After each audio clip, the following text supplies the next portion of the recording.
নমস্কার, পাকবিচিত্রা সকলকে স্বাগত জানাই। আমি আজ আপনাদের আলু দিয়ে কাঁচা কুমড়ো সিসকি বানিয়ে দেখাবো। এটি আপনারা আমিষ নিরামিষ যে কোনো দিন রান্না করে খেতে পারেন। আমার রেসিপিটি কেমন লাগলো আমার কমেন্ট বক্সে অবশ্যই কমেন্ট করে জানাবেন।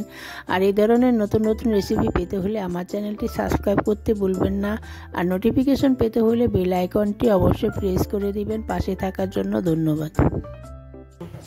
আজ আমি একটি নিরামিষ রেসিপি নিয়ে হাজির হয়েছি, কাঁচা কুমড়ার সিসকি। এখানে আমি একটা ছোট কুমড়ো নিয়েছি, কাঁচা কুমড়ো, সেটাকে আমি একটু লম্বা ছোট ছোট করে কেটে নিয়েছি। এখানে দুটো বড় আলু আমি একটু চৌকো করে কেটে নিয়েছি।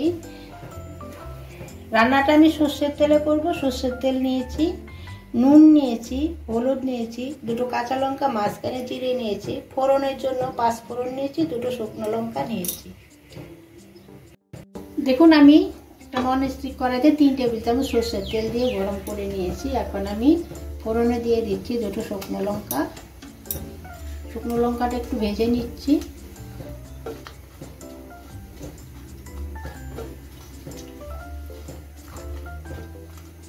এখন দিয়ে দিচ্ছি 5 ফোড়ন। 5 ফোড়নটা একটু ভেজে নিচ্ছি। আপনারা চাইলে এখানে হিং দিতে পারেন। 30 সেকেন্ডের মতো ভেজে নিচ্ছি। দেখুন আমার ফোড়নটা ভাজা হয়ে গেছে, একটা সুগন্ধ বেরিয়েছে। এখন আমি কেটে রাখা কুমড়োটা দিয়ে দিচ্ছি।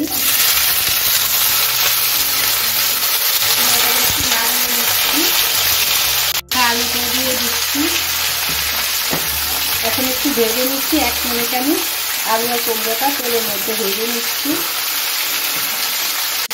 দেখুন আমি 1 মিনিট ভেজে নিয়েছি। এখন আমি চা চামচের 1/2 চামচ নুন, 1/2 চামচ হলুদ গুঁড়ো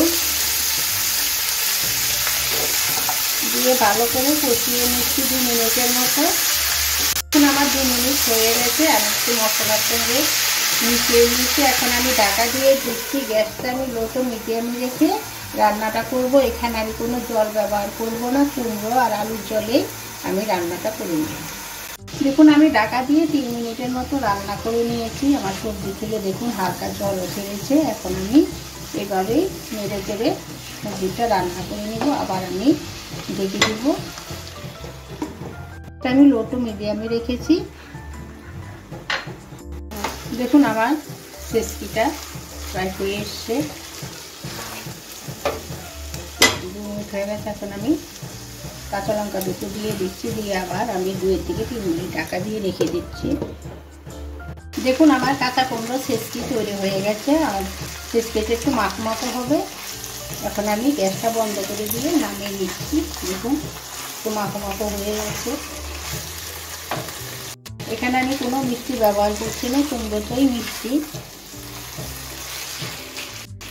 দেখুন আমার কাঁচা কুমড়া সিসকি তৈরি হয়ে গেছে। আমি যেভাবে রান্না করলাম আপনারা সেভাবে রান্না করে লুচি, পরোটা, কচুরির সাথে খাবেন, দেখবেন খুব ভালো লাগবে।